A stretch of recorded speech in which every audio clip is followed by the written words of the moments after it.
Support for this program comes from Jazz on the Tube, the Internet's largest collection of free streamable classic jazz videos. From Miles Davis to Louis Armstrong, from Thelonious Monk to Duke Ellington. You'll find it all on jazzonthetube.com. Start your free subscription today.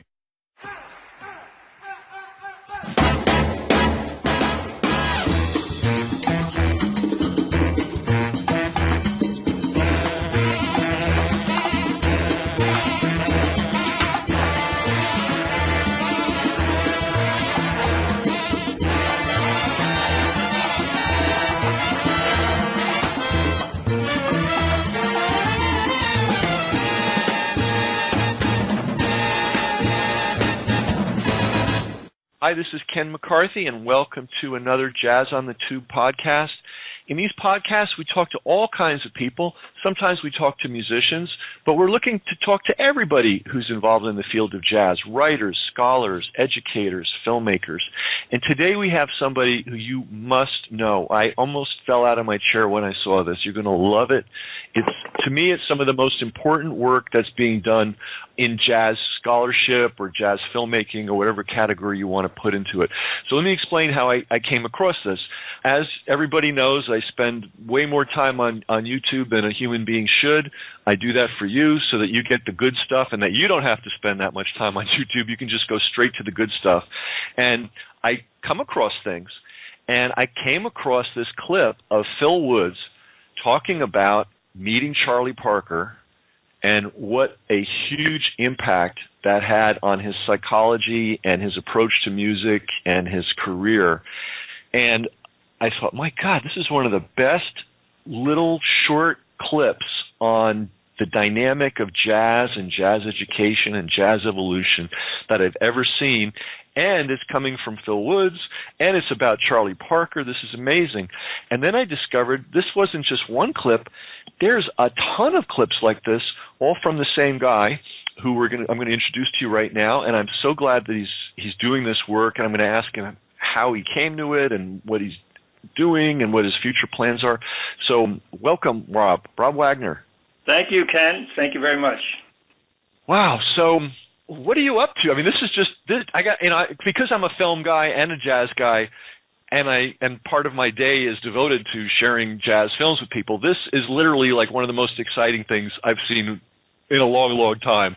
So please tell me how you came to it, or maybe some of your background before you came to it, and how this project evolved. What's involved in this, and anything else you can share with us. So I'm a cameraman, freelance cameraman. I've been doing that for decades. And when I'm not being paid to work on someone's project, then I do my own project, and then I pay. And I like that. It's fine. So I've done a few projects of my own, but I checked the dates because I knew we were going to speak today. In 2009, my daughter and I went to Iridium to see Curtis Fuller's 75th birthday celebration. And he was on the bandstand, of course. And so I'm watching the guy, and I said, well, wait a minute now. Curtis Fuller has played with everybody, and he's had an enormously great career. And we have his music. We have all of it. What we don't have is his reminiscences and his life story. So that was the trigger. That was the idea. And I actually got in touch with Curtis Fuller a few days later, and he loved the idea of the interview, but it never happened. And I don't know why. It just didn't. So I stuck with the idea, but 2 years passed. Nothing had happened. I didn't know how to proceed, really. So I was at Juilliard, and there was a scholarship for Ron Carter. They were establishing that. So I offered to make a film of that by interviewing the musicians who came to play in tribute. And in return, they set up 2 interviews with me from, staff musicians that they have at Juilliard. And that's how it started. Yeah. Great. Go ahead. So you broke the ice on that idea and got it rolling. Right. And yeah, that was so much fun. So I had 2. And I remember saying to my producer friend, Joan Babchek, she's worked with me the whole project. This is 6 years on now, this project. Boy, I said, I hope we get 10 interviews. Well, we have 74 now. Wow. And I'd say each one is at least an hour. So we've got lots of footage. And it's all so interesting to me because it's just, as you know, this music is not as popular as it should be, and it's American history, and it needs to be, it needs to be recorded. So that's what I'm doing. We were talking about that before, how revered this music is around the whole world. The big audiences that come out in Europe and Japan and the venues there and how fantastic it is. And, sometimes I think about this. I've never written it down, and I have to write about this someday, but I'll speak it out now, which is that we always talk about it being America's great music, which is true. There's absolutely true. But I think we're underestimating jazz. Believe it or not, I really think even the most ardent jazz fans, and I include myself, have underestimated jazz because I would put this on the level of one of the great artistic contributions ever, like in all of human history. And I would literally, and I'm serious about this, and I've thought it out, and I'm sticking to my guns on this. I think that the flowering of jazz in America is equal to the Renaissance in Italy, and I think it's equal to the golden age of Athens, with Pericles and Sophocles and Aristotle. Because when you think of these guys, Charlie Parker, Duke Ellington, Sonny Rollins, Thelonious Monk, Bud Powell, Louis Armstrong, Lester Young, it just goes on, and these guys were all giants. And the fortunate thing is every time somebody held a camera up and documented one of these bands, that was the fortunate thing. The unfortunate thing is it hasn't happened enough. That's why when I saw your project, I was over the moon. There are a lot of good documentaries on individual musicians, and that's great. But as you know, being a professional in the film industry, taking a film all the way from idea to showing it in the theaters it's like building a battleship. It's such a huge project. And if we need a full-blown documentary on every musician, we're never going to get there unless, Bill Gates writes us a check or something. But this middle ground that you found of an intelligent interview and giving, these great people a chance to reminisce and talk about their firsthand experiences with Charlie Parker, with Duke Ellington, with Thelonious Monk. This is just priceless. And we both know that, the way the world is, 20 years from now, these guys won't be around to remember Charlie Parker, and we won't have that living memory. And so archiving was the point of this, to archive those memories and those stories. And so that's been a success. We did that. We are doing this. We're shooting tomorrow, in fact. And we're just going to keep going. And some of these musicians, they're stars, and they've been interviewed hundreds of times. Others are not stars. They're sidemen, and some of them have never been interviewed. So they just respond beautifully to that. It's personal. That's what I say. It's not about the music. It's personal. Tell us about yourself and those you played with. And we just have a conversation. It's just so beautiful. Because nobody gets to be a jazz musician by accident. Nobody stumbles into it. The only way to get on that stage is, to put it in jazz terms, you've got to pay some serious dues. Serious dues. Right? They practice, and they practice, and they practice. I'm amazed at what I've learned talking to these people. They are dedicated musicians, and they've overcome a lot and given up a lot to play. And that's what they do. Very interesting. Yeah. I think it's something. I have to admit, when I was first a jazz fan, I was just sort of listening to the music and digging it. And then you go out and see people, and you'd sort of see them, and they just seem like gods, and you just kind of you don't really think about, because you don't know. I don't come from a musical family. I had a few musical friends, but you just don't know. You don't know what's behind the scenes. And I found over the years, as I learn about what's behind the scenes and this very serious training and education process, some of it formal, some of it in fact, I'd say every jazz musician, in addition to whatever formal training they get, and some of them have extensive formal training. That was something that kind of surprised me. It shouldn't have, but how many people from Tito Puente to, all kinds of people actually did go to Juilliard, or did get a full-blown master's degree in composing and music. Oliver Nelson, I think, is an example of that. But there's a lot of them, and then they take that formal training, and then they have to do their own self-exploration, self-guided, with the help of masters, of friends, colleagues, mentors. But they're all self-made men and women. I guess that's my point. And that's I think if fans realize I call it Joseph Campbell called it the hero's journey. Every one of these musicians is on a hero's journey, and they're all heroes.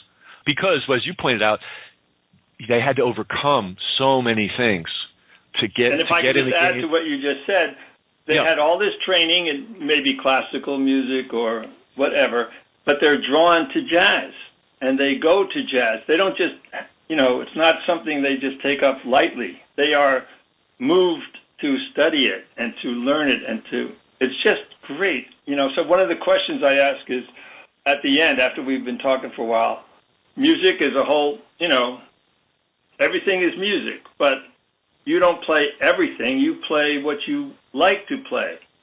Why do you play the music you play? Mm. And, they tell you why. It's very interesting.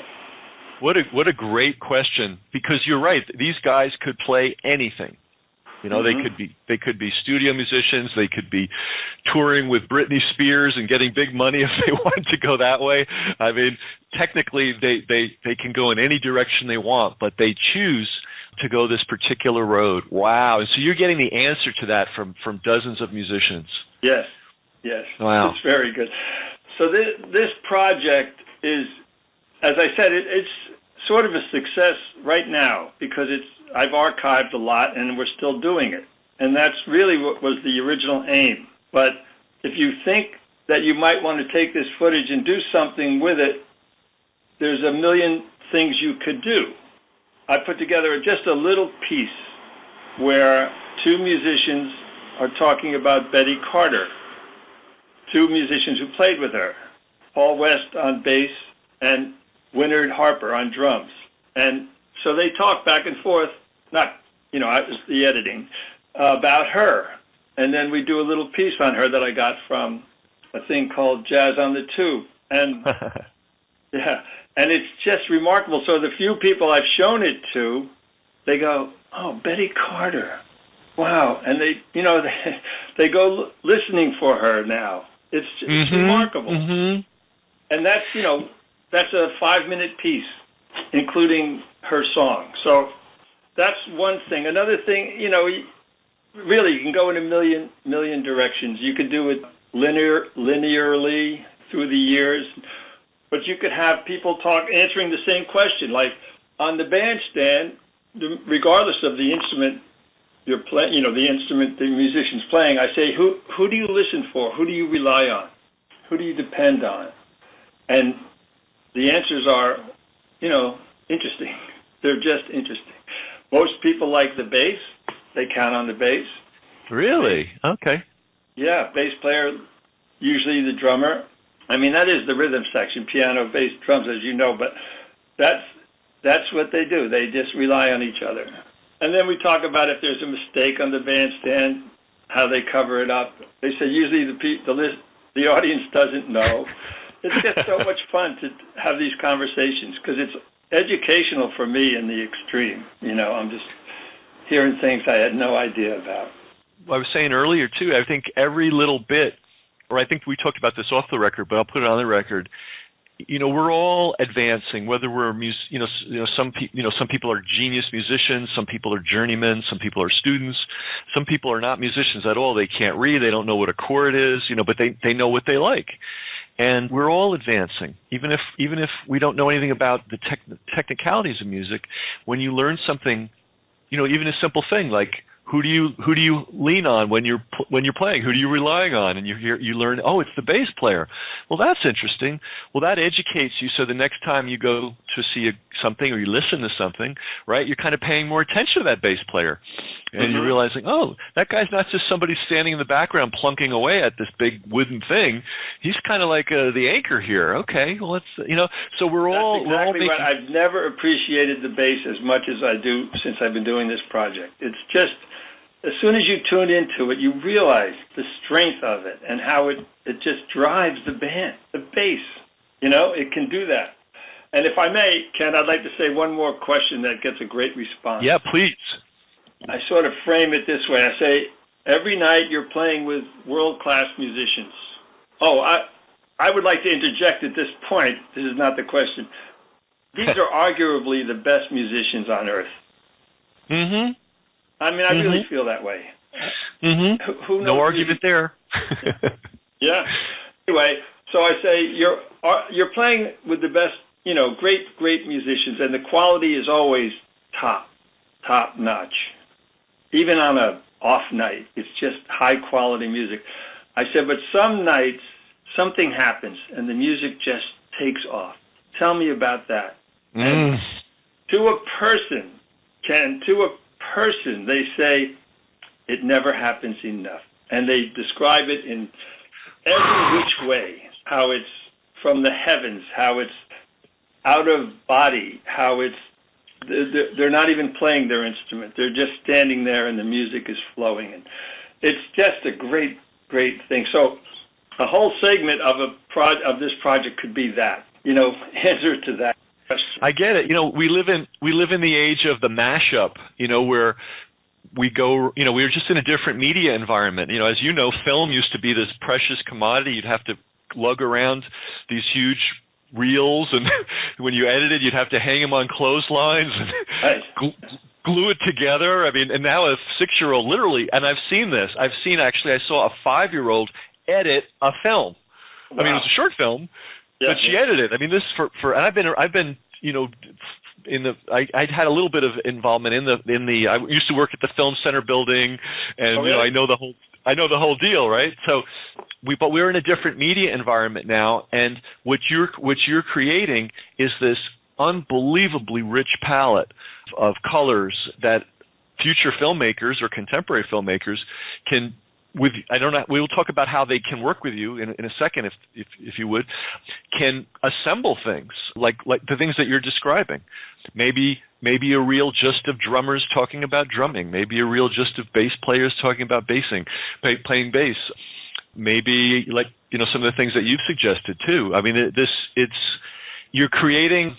It's kind of like yesterday I had to go to a tile store, and the tile store has this warehouse full of every possible tile you could imagine, different colors, different shades, different configurations, and someone can walk in there, or you can, and build a particular room with, I'll take a little bit of this tile, a little bit of that tile, and now we have a room, So unbelievable. Well, tell me, if you would, a little bit about the first one that I saw that I imagine has to be one of the many gems in your collection, which is Phil Woods talking about Charlie Parker. Oh, my God. Oh, that was remarkable.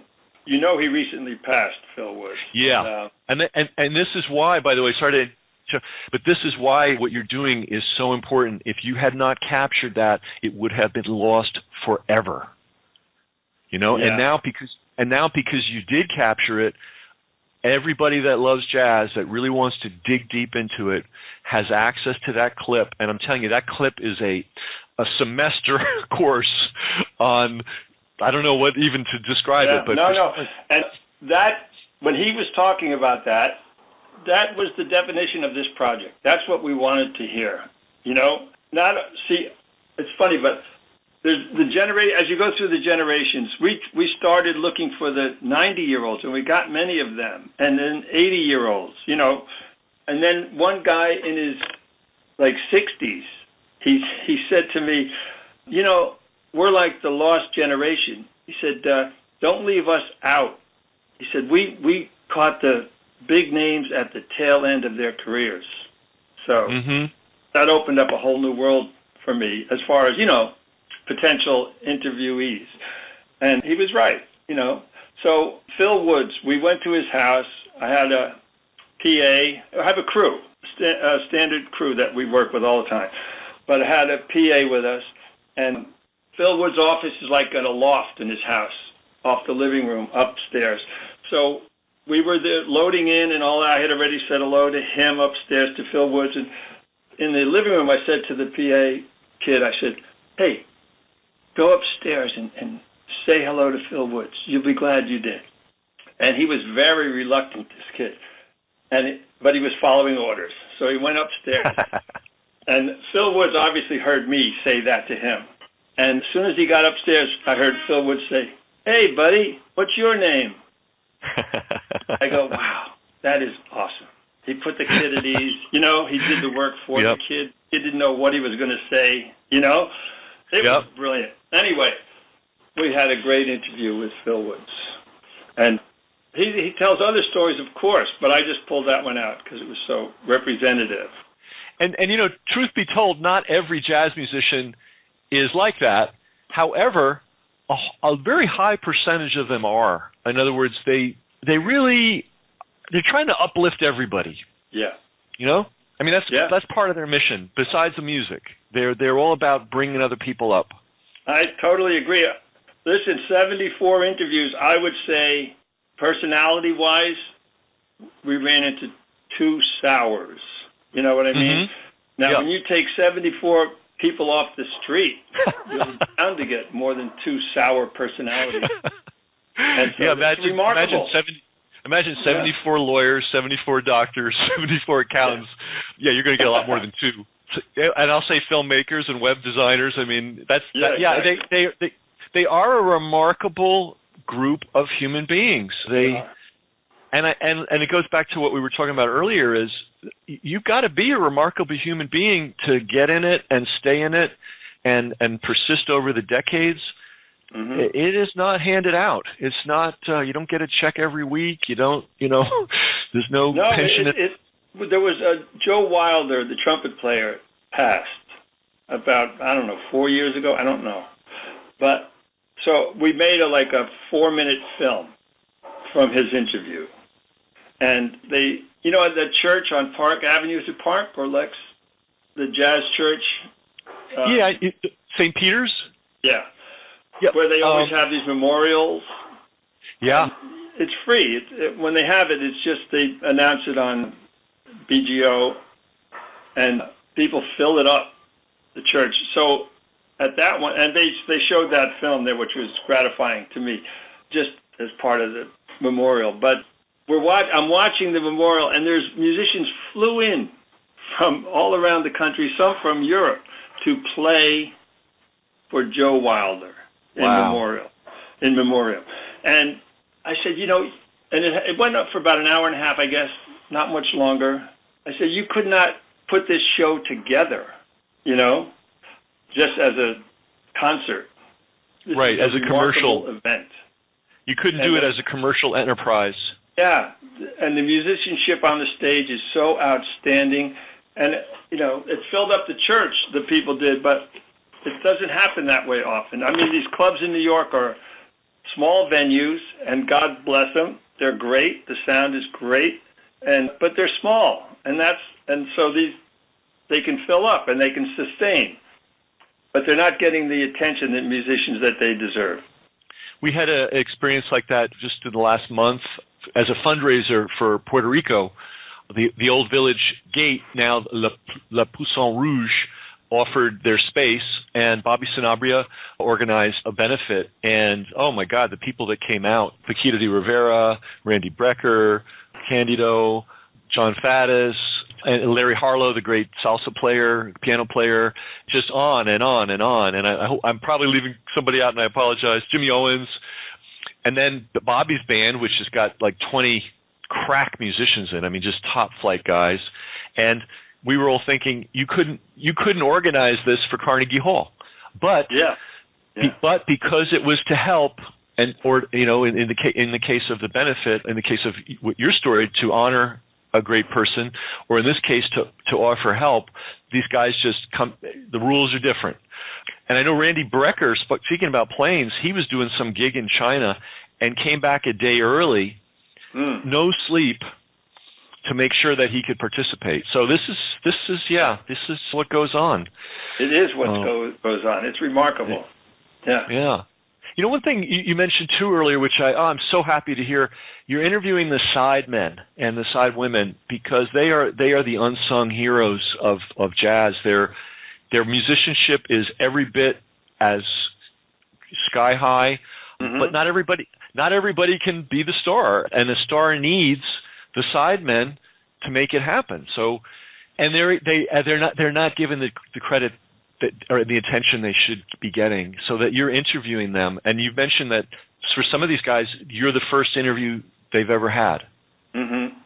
And just like in any field, it's not a meritocracy. You know, the best don't always get the attention. And musicians realize that. And so I say, who do you admire as a musician? And then who do you admire as a person? And, you know, nobody trashes anybody. That's not what this is about. But they mention their fellows. They don't mention the big stars, you know, unless they really interacted with them, you know. But otherwise it's, oh, yeah, I used to play, he was the bass player for years. He's a great guy. You know, that's all. Just real human people-to-people stuff. No artifice, you know. So let's talk about how people can, now that we've, you know, gotten people all excited about this, we should tell them where they can dive into it. I found you on YouTube. Do you know the name of your YouTube channel? No, I don't, but the website's available. And okay, great. What's the website? It's robertwagnerfilms.com. Also, you could go to artistsofjazz.com. That's the working title. Great, and I believe some variation of Artists of Jazz, if not that exact phrase, is the name of your YouTube channel. Okay. For people that want to check it out on YouTube. Yeah. So just to say, as I said before, we have an hour with each musician or more. So what's on the website is just a little story that they tell that's interesting. I really originally did it just to show musicians what this project was like. If, you know, take a look, this is what we're doing, this is what it looks like, so see if you want to be interviewed. And that's why I did it. But now I just, you know, there it is. It's great, and I you know Jazz on the Tube, and I will definitely be using them if I may, and pointing people to your site. Do you, now that I know that this treasure exists, I'm wondering how, I mean, you're just doing it. Do you have any affiliations or support or collaboration with any institutions, or is this just your I found out right now? Long ago, if you want to do something, you just do it. And, oh, that's true. I really believe that. No, I'm laughing because it's the truest thing on earth. Yeah. Yeah.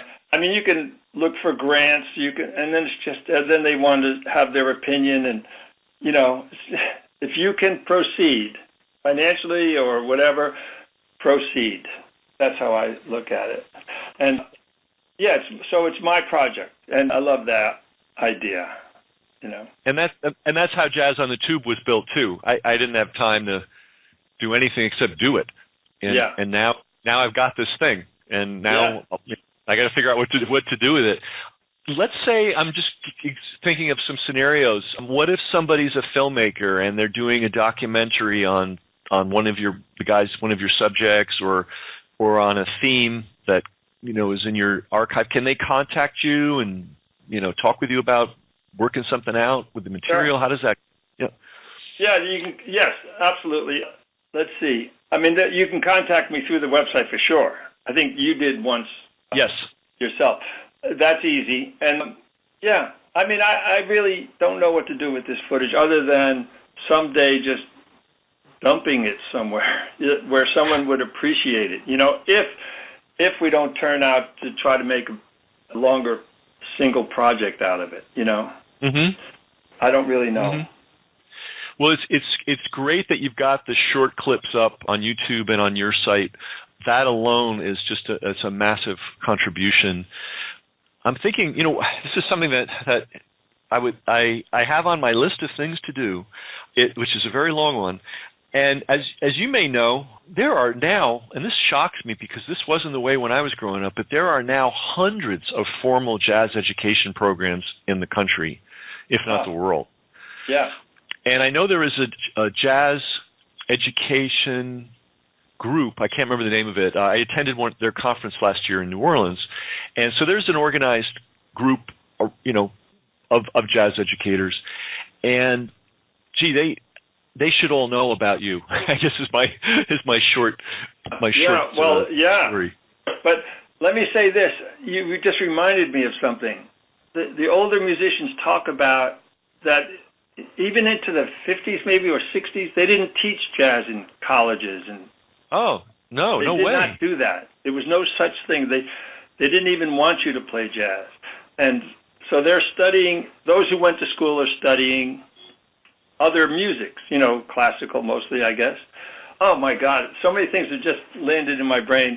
One guy was very good classically, and he knew there was no place for him in the classical music world. No black person could play classical music. Yep. So he gravitated to jazz, where he was welcome. But when there was no school, those in the school who wanted to play jazz had to do it outside of school. And they formed little groups, and they would do it. And they wanted to do it. That's the driving force. Otherwise, not in school and prior to schools, the older musicians would take the younger musicians under their wing and give them an opportunity and mentor them. That's how it grew.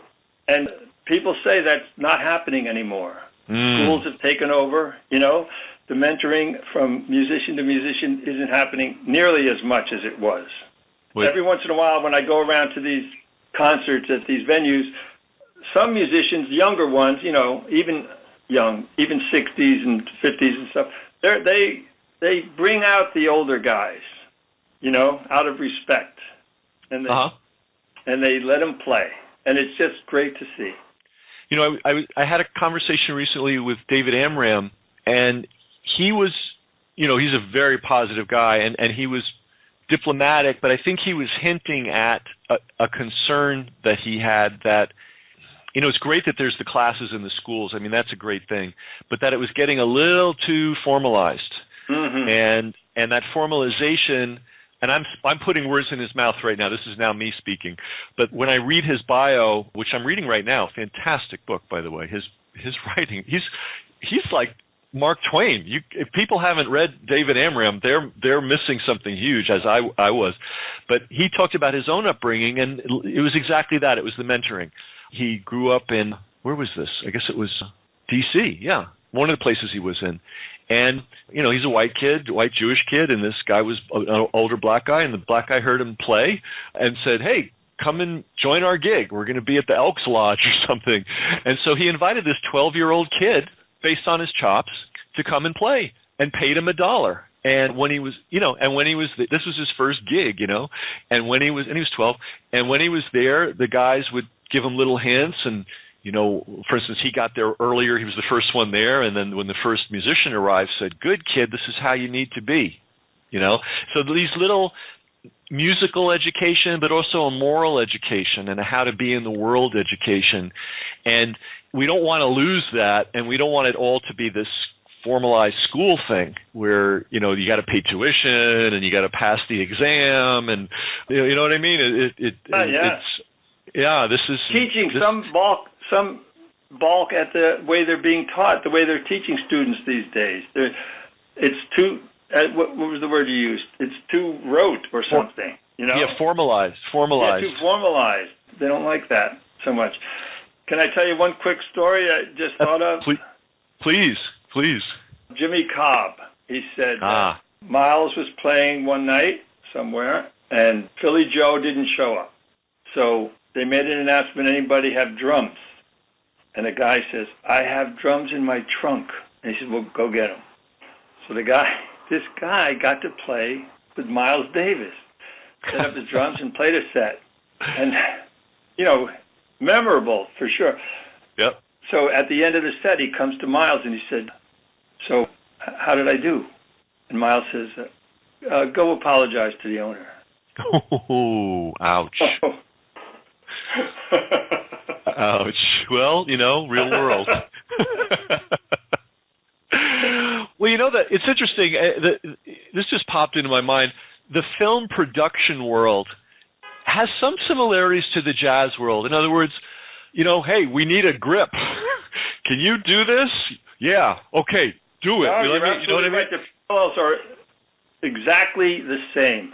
They come together for a gig, and then they go their separate ways. That's filmmaking. It's identical. I'm very aware of that. You're absolutely right. And if you do the job right, you're invited back. Yeah, exactly. Nobody's asking about your pedigree or anything. But if you do it wrong, goodbye. And that's the same as the set. Yeah. Exactly. So when you're with a crew of experienced production guys, it's a nice experience. Yeah, they know their business. And I've been on the set my whole working life, and it's just a beautiful way to work. And everybody wants to be there. Everyone's on time. No one is ever late in the film business, ever. Right. And the work gets done. It's the most efficient thing ever. Yeah, and the work, by the way, talk about behind the scenes. The work is hard. Like weird stuff happens, things break, electricity's not running. Cops tell you to move. I mean, every imaginable thing that can go wrong goes wrong, and you have to roll with it and make it work. Period. Yeah. And that's kind of like, that is jazz too. You're in a club, the sound system doesn't work, the piano's out of tune, the owner doesn't. You know what I mean? And it's just like you got to rise to the occasion. Exactly. I'm trying to remember this. I just saw the other day. I think Dave Amram was talking about his experience with Monk, which is a clip all unto itself. And I think it was Monk, but if it wasn't Monk, it could have been Monk, and it could have been any one of a number of musicians. And it was a bad gig. There was nobody there. It was just a disaster, And Monk said, look, every night is Carnegie Hall. That's the mentality. Wherever we are, wherever we're playing, whoever the audience is, two guys in the audience and they're both drunk, I don't care. We're in Carnegie Hall. And what a beautiful moral lesson, right, for everybody, how to conduct their own life in whatever field they're in. Yeah. And I guess that's kind of the point that you're capturing is above and beyond these musical anecdotes, which are gold, and these historical anecdotes, which are gold. I feel there is moral education to be gotten from these stories. How to live one's life with dignity, and, dignity is the word. How to do it right, regardless of what life throws at you. And let's face it, being a jazz musician has got to be the hardest profession, one of the hardest professions imaginable. Yeah. Hardest to get there, less reward for the work you put in. Yeah, truly. Yeah, and even the working conditions and just everything. Yeah. And yet, as you said, you talked to 70. How many? 74. 74 guys. And of those 74, you could only categorize 2 of them as sour. That's just amazing. I don't think there's any demographic. I don't even think if you went to yogic swamis in the Himalayas, come up with a number that's favorable. You know what I mean? These are great human beings. Well, and they're dedicated to their craft, as you're saying, and that's true. So they want to perform.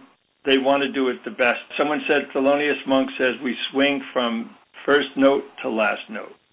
There you go. Yeah, there you go. And like I said, what a lesson to us all in whatever we're doing. And what a great lesson for children. I think all the time about the young generation. And, I'm reading David Amram's biography, and, wow, kids could really roam around back in the 30s. He got into some the 40s, he got into some wild stuff. And even me, I was born in 59, so, I was a kid in the 60s and a teenager in New York in the 70s, and we were pretty free range, Totally. Yeah, it's a different world now. It really is, and I hope that we're doing right by these kids, and I don't know that we are, because part of life is just, having the ability to have a free range experience, but I hope we're setting a good example for them on what matters in life and what doesn't. And I think these guys are people that we could look to. They don't set themselves up that way. They're not putting themselves up as paragons of virtue, but I think in reality they are. They are. Yeah. Now, Rob, I think you and I could talk the rest of this day and late into next week, but we have to cut it at a certain point. But I'm going to ask that you come back sometime and we can just talk more about this, because I think it's an endless topic. I would love to. It is endless. It just goes on and on, which is what endless means. But yeah, it's great. Yeah. And the website again for people to go to? RobertWagnerFilms.com or artistsofjazz.com. Same place. Great. And I know that I don't think you're soliciting support of any kind, but if there's any secret millionaires out there and you want to blow this up and make it huge, That's so funny, Ken. We did not talk about this, you and I, but that you hit the nail on the head. My producer, Joan Babchek, and I went to speak with someone who produces documentary features just to find out what the cost would be, generally speaking. And, we talked about it could go this way, it could look that, it could be a series, it could be a feature. Anyway, ballpark figure for getting the performance footage, the music rights, and undertaking the editing, enormous task. Ballpark $1 million. So yeah, right. That's what you just said, and that's what it seems to be. So yeah, I accept $1 million offers. And for the layman out there, that may sound like, my God, that's a lot of money, but no, it's not. Yeah, things have gotten a lot. Not only is that in the ballpark, but if anybody looks around, who's been around for a while, everything's gotten way more expensive to do. Yeah. We're all paying for stuff at a rate that if somebody told you 20 years ago you're going to be paying X amount of dollars for this, you would say, no way on earth would I pay that amount. And now that's the normal price for stuff. I hate to say it, but candy bars used to be a nickel. Yeah. Well, I remember, and there are definitely people older than me listening to this, but I remember when a hot dog was 10 cents and a hamburger was a quarter, and you really had to make a decision whether you were going to splurge on that quarter. Yeah. And of course, that's not the way it is anymore. And so I'm not surprised to hear $1 million. And the music rights thing is a huge issue. I mean, that can be. Yeah, that can be really. For a different film, I asked for music rights. I pursued music rights for one tune. Yeah. And so I got in touch with this lady who was the right person to speak with, and she says the music has three daddies, which is the composer, the performer, and I guess the mechanical, the record company or the whoever put it out. I forget whoever owned it. She said, and they all get paid. So yeah. Which is a good thing. You want the musicians to be paid. On the other hand, it creates, in certain realms, if you were doing the Super Bowl, halftime show, and you had a budget commensurate with that, okay, it's easy to write the check. But when you're doing a documentary on jazz, it's just out of proportion. It's a challenge. It's a challenge. Well said. It's out of proportion for the product. Yeah. I had a friend who made a beautiful film on James Booker, the great New Orleans jazz pianist who never really made it out of New Orleans much. He did a couple of shows in Switzerland, and thank God they were filmed. And this guy was, he was Liszt, he was Bud Powell, he was Beethoven. I mean, this guy was off the charts genius. And she made a beautiful film about him, and that film was hung up for years because of the cost of the music rights. And finally, I think she prevailed and was able to get something done, but that is a big issue. But and it's a big investment that may not see a return. Oh, you know what? I hate to say it.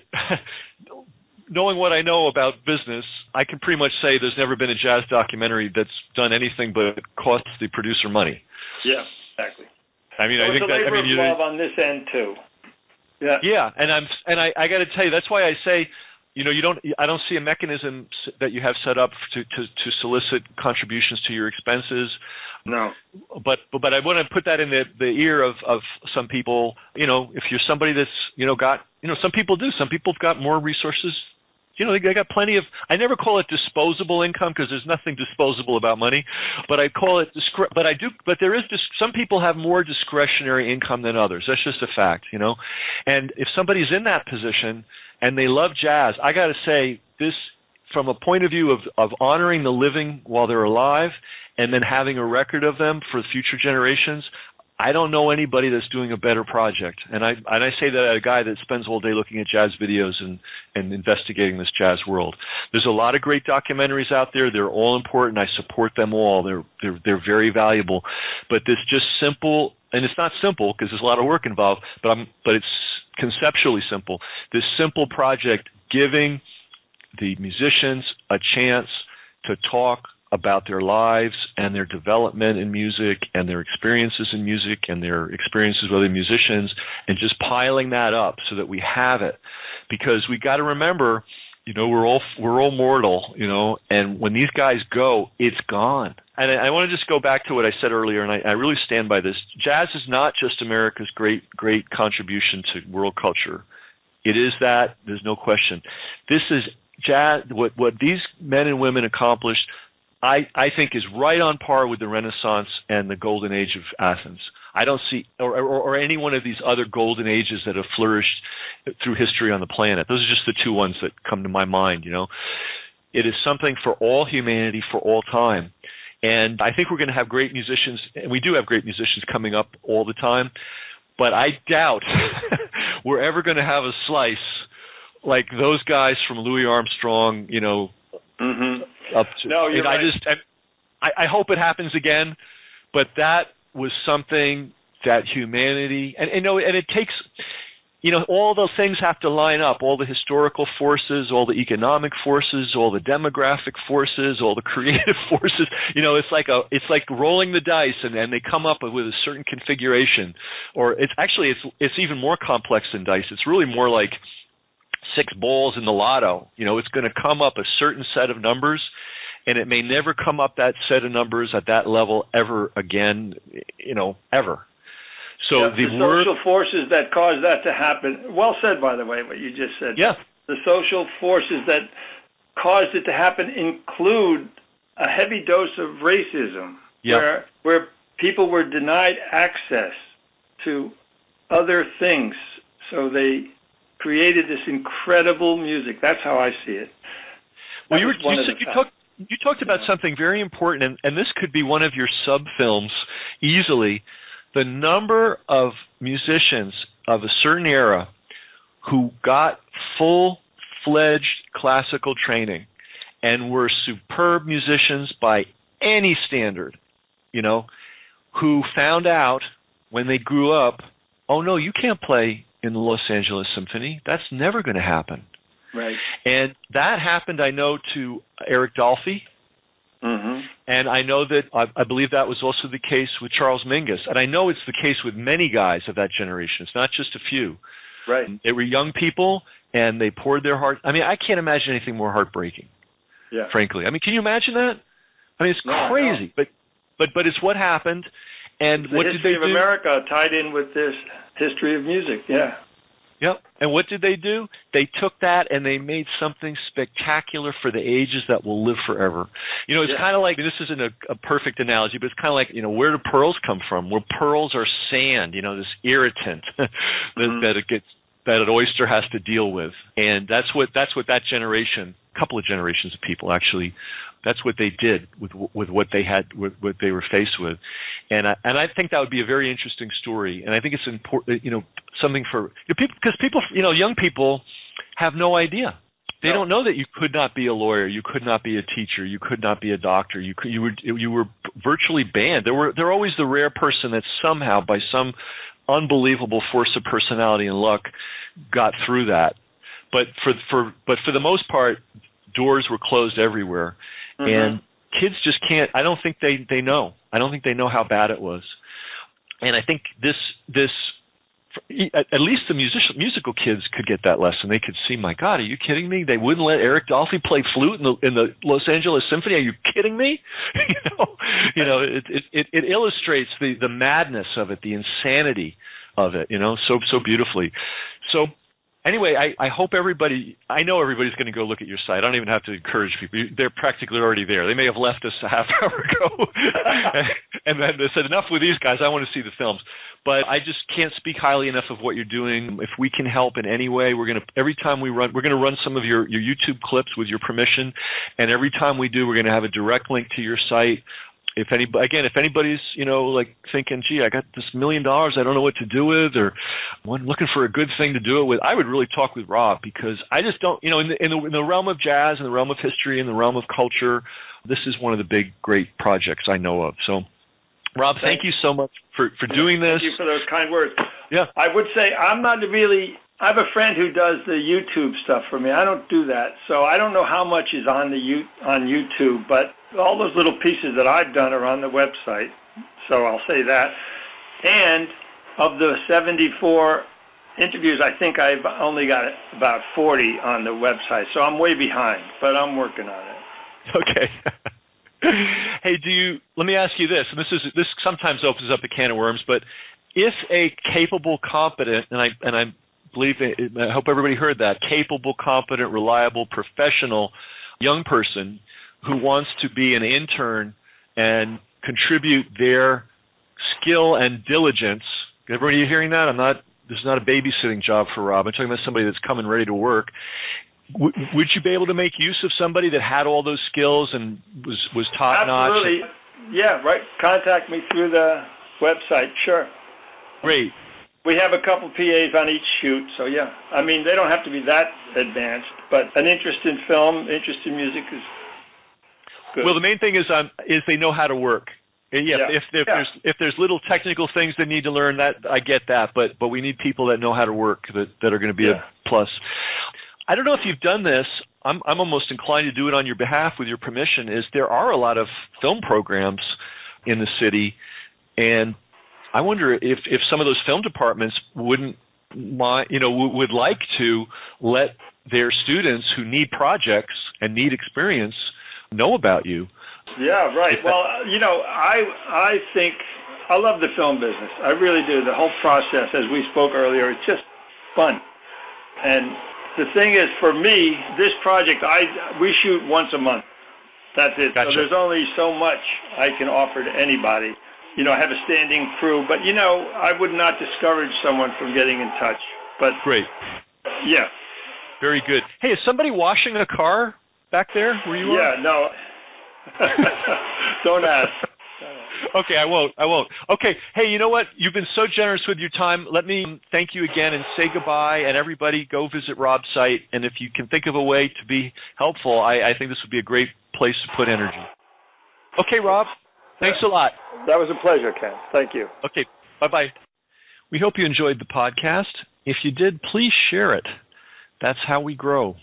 And remember to subscribe to JazzOnTheTube.com, the Internet's largest collection of free, streamable, classic jazz videos.